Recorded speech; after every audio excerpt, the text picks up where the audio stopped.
tinatambay niya. Alright? Tapos, ayun, at, ganun ba? Yung handler ba yon? Ayun. So, abangan lang niya kasi tumatambay naman yun kay ano eh. Tumatambay naman yun sa, ano, sa kanila. Papasok yun sa kanila eh, pag naka-live sila, pag may time. Inisipot na lang yun eh, para yung kabuti. Anyway, so maraming salamat po sa lahat. At i-mute ko ulit sasagutin ko kayo, isusulat ko na. Kasi wala naman akong masabi na. Wala naman akong masabi na, hindi na ako magyayaw-yaw. At nakikita niyo yung anino ng kamay ko. Ayan, kalapit ko. Nandito lang ako sa harapan. Mag-end ka na ba? Hindi pa. Binabago ko lang yung aking opening salvo. Binabago ko lang. Imbis na tahimik ay nagyayaw-yaw ako. And then sa middle niyan, mananahimik ako. Nagpapasalamat ka. Para pag sa huli, hindi na ako papasalamat. Papasalamatan ko na lang yung mga bagong dating. Alright? At ako'y mananahimik dito. At alam mo na kung bakit ako tahimik dito. Hindi ako inaantok. Kasi natulog ako, nagising ako ay 4:45. Nagmerienda lang po ako ng hopya. Hopyang tipas. Ang flavor niya ay, bumili ako ng isang box na hopya. And yun ang umaga. Pagkagaling ko sa dentist. Sinabi ko hindi siya, di ba? Magpapadentist ako kasi natanggal yung aking pasta. Hindi ko alam doon sa kakakain ko ba o dahil sa nagpa-floss ako. Nagpa-floss po ako regularly. I practice good hygiene. Yabang.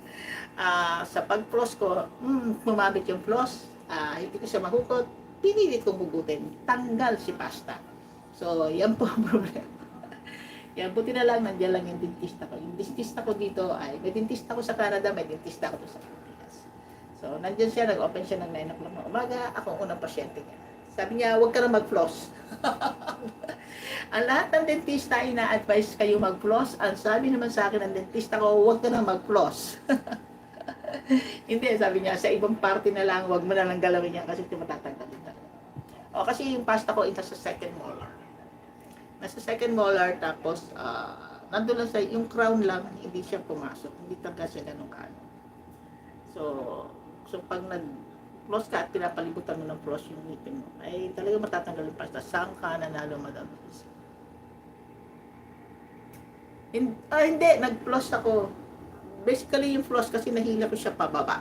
Sumabit. Pero medyo may awang na siguro dahil sa masyado daw akong matiing mag-toothbrush. Gigil ako mag-toothbrush ng ngipin ko.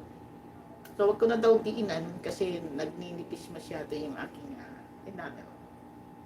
Nakasensodyne na nga ako eh. Kasi pag malamig at mainit, nangingilo yung ngipin ko. Kasi manipis na yung enamel ko. Hindi yata nanalo yan si Jinski. Nanalo ka ba kay Abby? Ano ba yung play niya? Hindi, nire-replay ko naman si Abby. Kasi nagbukas lang ako ng laptop nung mag-open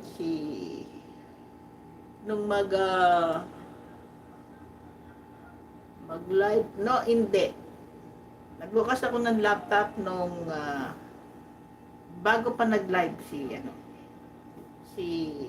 Nongnong Ricky. Bago pa siya pagkagising ko ay 4:45.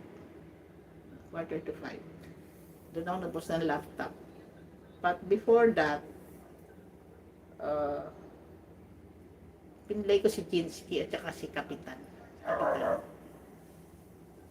Pag sa umaga kasi ay naka-schedule ko yung pagising sa umaga. Ang naka-schedule ko ay si Slita at si Inday at si Chona.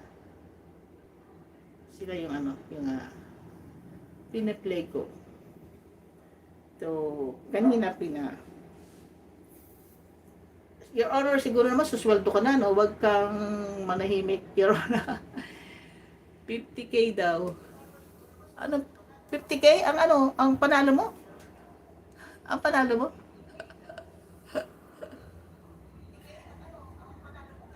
Laki ng bigay, Pilit talaga ako. Kaya pala tinatanong ako ni Abby kanina.